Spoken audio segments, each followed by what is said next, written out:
qui est important, c'est que c'est pas à moi de venir et de dire bonjour, je suis un artiste. C'est quelque chose, déjà c'est le chemin de toute une vie. C'est pas parce qu'on en fait son métier qu'on est forcément un artiste dans l'âme. Enfin, en fait, c'est un mot qui peut vouloir dire beaucoup de choses, artiste en fait. Je parle de mon sentiment personnel, de me dire finalement, je me revendique à travers ce que je fais à un moment donné. Et je pense pas que ce soit à la société de mettre une étiquette sur lui c'en est un, lui c'en est pas. Je pense qu'on n'a pas à être jugé dans cette forme-là. Il y a la forme intérieure, je pense que ça prend du temps, on ne peut pas aussi non plus se réclamer être artiste. C'est une notion qui est assez étrange, quoi. Une sortie d'école avec les étudiants qui se réclament artistes, en fait, moi ça m'emmerde profondément, quoi. Je pense que ça fait partie de la vie, comprendre ce qu'est la vie avant d'être artiste, quoi. Voilà, avant tout, quoi. Enfin, du moins essayer, quoi. C'est-à-dire qu'actuellement, il y a des métiers artistiques. Donc on peut dire, celui qui fait un métier artistique est un artiste.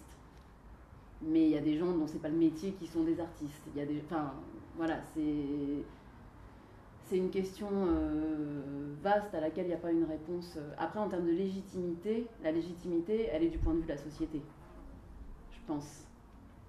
C'est dans mon âme, je le sens, et dans ma conscience, même si j'aime pas le dire, mais je sens que j'ai envie de faire des choses, que j'ai envie d'exprimer des choses, mais après, c'est délicat de le dire, artiste ou pas. Après, on rentre dans un débat de qu'est-ce qu'un artiste, c'est quoi un artiste, est-ce que tout le monde peut être artiste ou pas.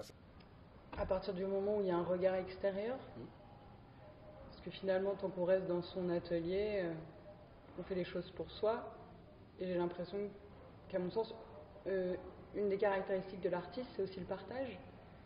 On ne fait pas ça que pour soi, on fait ça pour le donner aussi à l'autre. Et c'est parce qu'il y a le regard de l'autre que finalement l'œuvre, elle existe. Alors l'œuvre, elle peut exister indépendamment de l'artiste même, mais il y a toujours besoin d'un spectateur. Alors je me sens artiste depuis... C'est venu depuis 3 ans en fait. Je me sentais pas artiste. Je me plaçais pas en tant qu'artiste. C'est un mot que j'avais du mal avec ce mot-là, quoi. Je trouve qu'il veut tout et rien dire aujourd'hui, quoi. Donc il m'a fallu un temps d'acceptation et finalement d'un coup de me l'approprier en disant finalement je commence à revendiquer le droit d'être artiste. Moi je sais que je me pose, j'ai toujours travaillé dans le théâtre. Voilà, j'ai fait des études de lettres, après j'ai fait des études de théâtre, j'ai fait une école nationale, je travaille dans le milieu depuis plusieurs années, et pourtant il m'arrive encore de me poser la question de ma légitimité, tout le temps, parce que je suis en recherche, je travaille, et que j'ai une haute idée de ce que c'est qu'un artiste, et de ce que c'est que l'art, et que je sais que j'atteins pas cette idée-là. Mais je reste convaincue que c'est pas à moi de dire si je suis une artiste ou pas. C'est pas, mon combat, il n'est pas à cet endroit-là. Mon combat, il est dans ma recherche personnelle.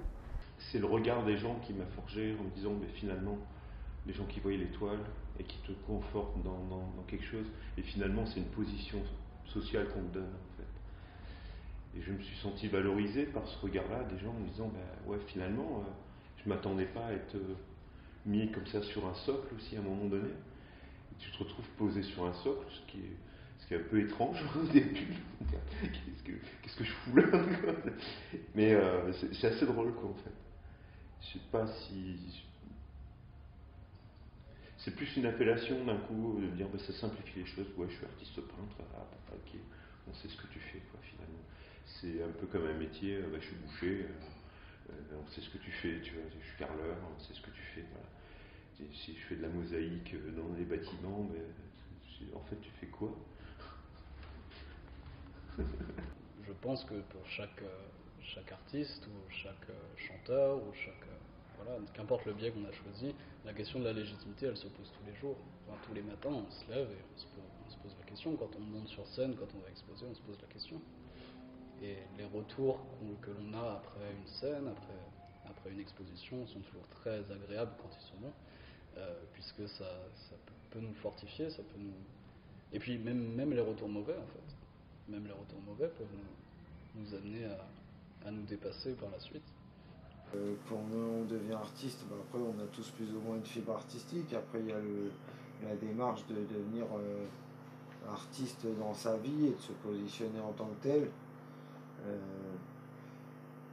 Certains en vivant sa vie grâce à ça et pour ça, certains sans ça, il n'y a pas besoin forcément de vivre de ça pour être un artiste, mais après c'est une histoire de positionnement et de place qu'on donne à ça, cette fibre artistique qu'on a au fond de soi finalement. Je dirais on est peut-être un peu tous artistes dans l'âme finalement. Après il s'agit de trouver le bon médium pour s'exprimer. Ah, tout le monde peut devenir artiste, ouais, c'est un peu compliqué parce que d'abord je pense qu'il faut définir déjà qu'est-ce qu'un artiste. Tout le monde est artiste quelque part, tout le monde a quelque chose, tout le monde a quelque chose. On peut se demander si tout être humain n'est pas un artiste en soi. Quand on regarde les enfants, on a toujours la sensation que les enfants sont des artistes. Donc si les enfants sont tous des artistes, ça veut dire que l'être humain a ça en lui. C'est de quoi? C'est le désir de créer en fait. Le désir et puis la possibilité de créer, d'imaginer, de concevoir des choses qui ne sont pas concrètement devant soi. Donc ça, je pense que tout être humain l'a en soi. Après, je pense que l'éducation et la société fait qu'on le perd. Et après, il y a des personnes qui décident de garder cette chose-là, ou qui ne peuvent pas faire autrement, ou qui sont éduquées dans un contexte où ils peuvent se le permettre. Et donc, certaines de ces personnes peuvent devenir des artistes du point de vue de la société, par exemple. Il s'est trouvé que par hasard, je me suis retrouvé à faire de l'art. Je ne savais pas que c'était de l'art, mais voilà, c'est une passion d'enfance qui s'est développée. Et voilà, pour moi, c'est dans l'inconscient en fait, mais c'est un parcours un peu hasardeux, entre guillemets, puisque je viens d'un pays où il n'y a pas forcément une école de beaux-arts, je n'ai pas baigné dans l'histoire de l'art, je l'ai connu après, je l'ai découvert plus tard. Et je savais que j'aimais dessiner et puis c'était tout quoi. Maintenant, je me suis posé la question au collège en me disant qu'est-ce que j'ai envie de faire dans l'avenir. Après mon BPC, j'ai arrêté l'enseignement général pour faire quelque chose de ce que j'avais envie de faire. Et après, c'est ce que j'ai compris plus tard que c'était de l'art. Donc, tu vois, je ne suis pas rentré dans une école de beaux-arts en disant tac, je vais faire de l'art, une histoire de l'art. Et apprendre les grands maîtres qui ont fait de l'art au 19e ou 18e siècle. C'est pas mon parcours, n'est pas du tout ça. Du coup, c'est un parcours un peu décalé. Et ça se trouve que quand j'ai commencé à présenter mon travail, il y avait des retours et tout. J'ai eu envie de continuer en fait. Donc, et après, artiste ou pas artiste, je sais pas trop. C'est un peu difficile. Mais voilà, je sens que j'ai des choses à dire, à faire, à montrer, à m'exprimer, mais ça se trouve que le support, c'est la peinture, le médium, c'est le dessin sur papier plutôt. Voilà. Après, moi, je sais que j'ai fait un parcours assez institutionnel au niveau de l'art. Ouais, j'ai fait de la fac, j'ai fait du conservatoire, de l'école nationale.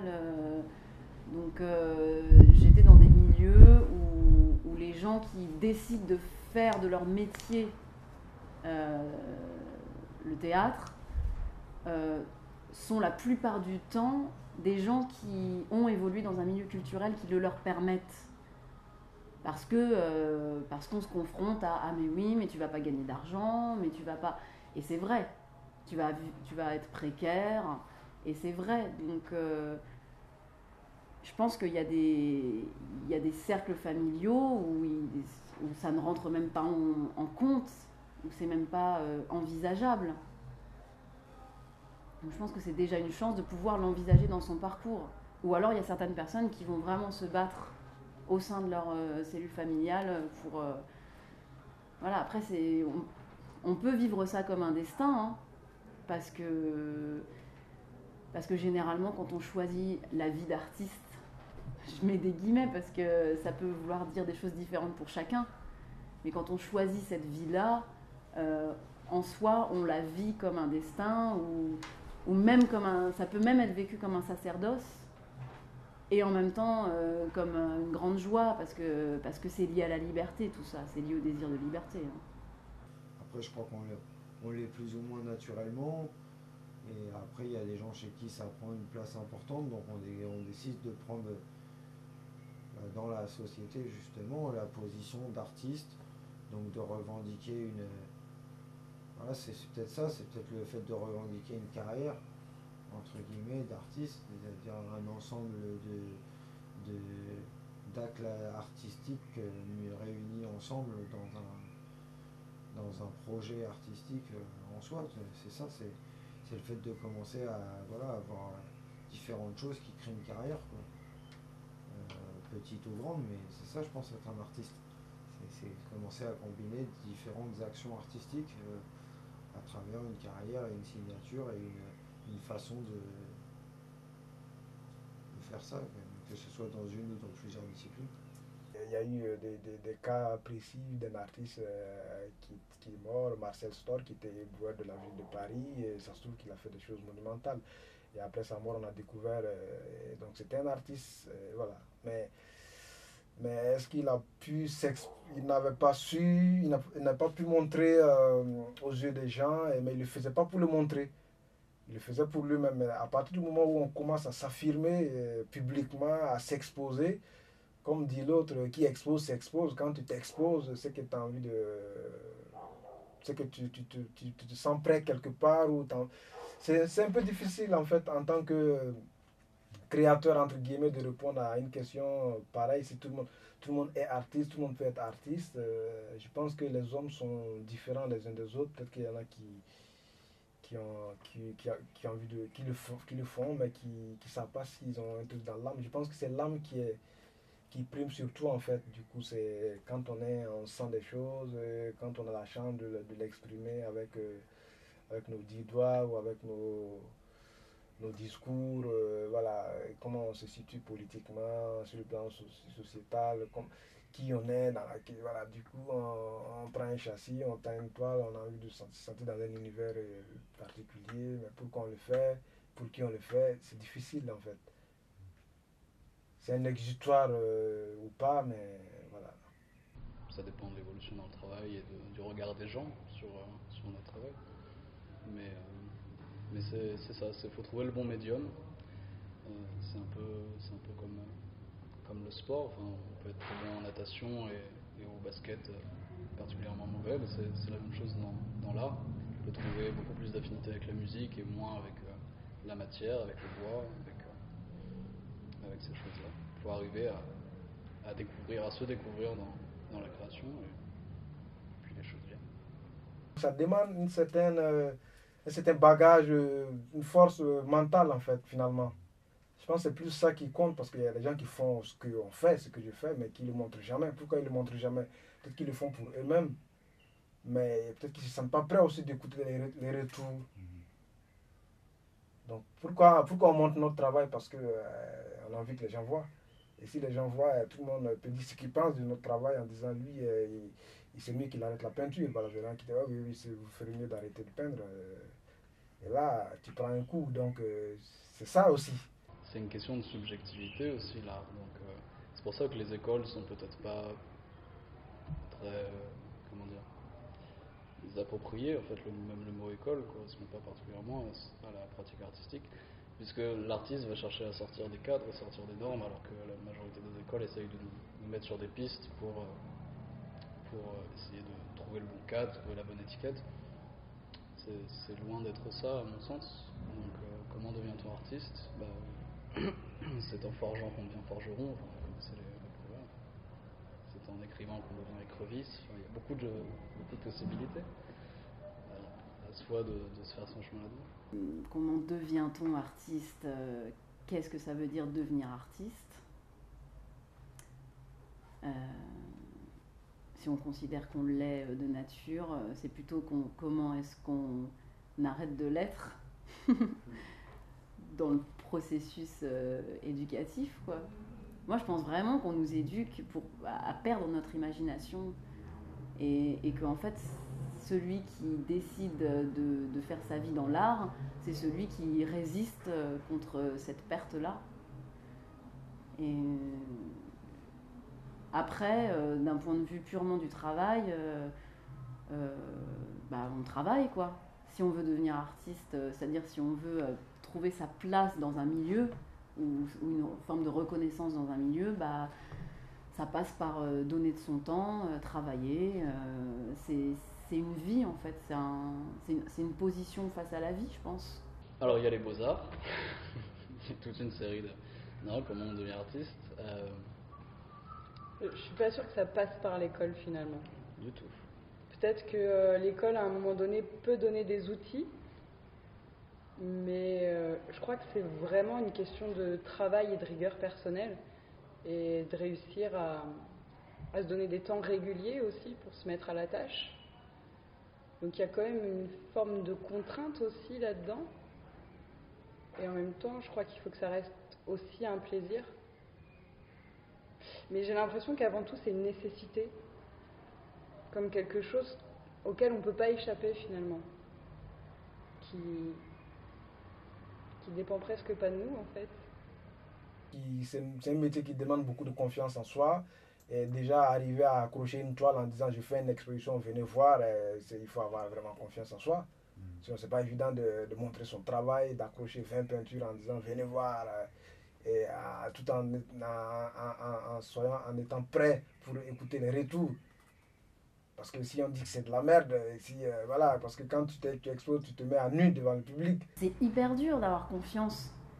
Parce que par exemple, quand tu es sur scène, tu es toujours à nu. Et en plus, tu as en face de toi un metteur en scène qui voit tout et qui peut abuser de son pouvoir d'œil extérieur. Et tu as des spectateurs. C'est comme quand les mecs ils sont affalés avec une bière, qui regardent un match de foot et qu'ils disent vas-y, cours plus vite après le ballon, vas-y, marque un but. Le mec qui est sur le terrain en train de courir après son ballon, il fait ce qu'il a à faire, quoi.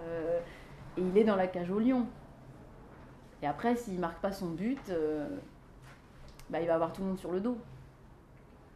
Non mais, alors que les autres, ils sont assis, ils regardent. Donc oui, forcément, tu t'exposes. Le fait de peindre est un besoin.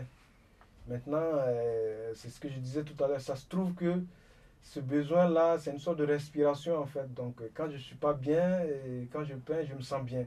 Donc est-ce que c'est de l'art? Est-ce que c'est pas une sorte de thérapie? Moi je lui dis que c'est une thérapie en fait pour moi. Pour moi, après je ne généralise pas parce que mon cas, je le maîtrise mieux que tout autre cas, mais je prends essentiellement mon cas précis, c'est que quand je peins, je me sens bien. On est dans un autre rapport en fait, c'est une sorte on se guérit soi-même quoi. J'ai la chance de trouver quelque chose à m'apporter qui me guérit, entre guillemets, qui me guérit, donc j'ai pas forcément besoin d'aller voir un psy pour me guérir. Donc c'est une chance, je sais pas, mais j'arrive à me soigner moi-même quoi. Ça m'apporte un plaisir de pouvoir diffuser ce que je pense, de pouvoir... Alors effectivement, en essayant peut-être d'influencer les autres en apportant ma vision du truc, quoi. Je crois que c'est un expiatoire, une façon de canaliser aussi un peu les émotions qu'on n'arrive pas forcément à traduire dans le réel. On utilise la fiction, le support artistique du coup, pour transposer ces choses-là, qui serait finalement pas forcément acceptable dans le quotidien. Et transmettre aussi. Transmettre au-delà de la parole, par exemple. Transmettre à travers des sensations. Arriver à créer des connexions, des échanges avec d'autres êtres humains. Mais qu'est-ce qu'on gagne au final? On se sent bien, mais après on gagne quoi? On gagne quoi? On aspire à quelque chose. J'espère que mon travail va être reconnu, un de ces quatre, et que je vais laisser une œuvre aussi, que je vais laisser une œuvre de passage, quoi. Donc quand je serai plus là, j'espère que je vais laisser une œuvre. Et à ce moment-là, je pense qu'on dira que c'était un artiste. Parce que comme je dis, c'est l'autre je pense que c'est les autres qui disent si on est des artistes ou pas. Moi, en tout cas, c'est ce que je dis, c'est les gens qui diront c'est un artiste ou c'est pas un artiste. Est-ce qu'il a déclenché une émotion chez quelqu'un? Est-ce que son voyage intérieur parle à tout le monde? Est-ce qu'il est arrivé à faire bouger des choses? Et dans la société dans laquelle il vit, il a réussi à poser sa pierre à l'édifice. Et c'est les gens qui disent si on est des artistes ou pas. Moi, en tout cas, c'est ce que je crois. Je laisse la place aux autres, aux regardeurs, de dire, ah, lui, c'est un artiste.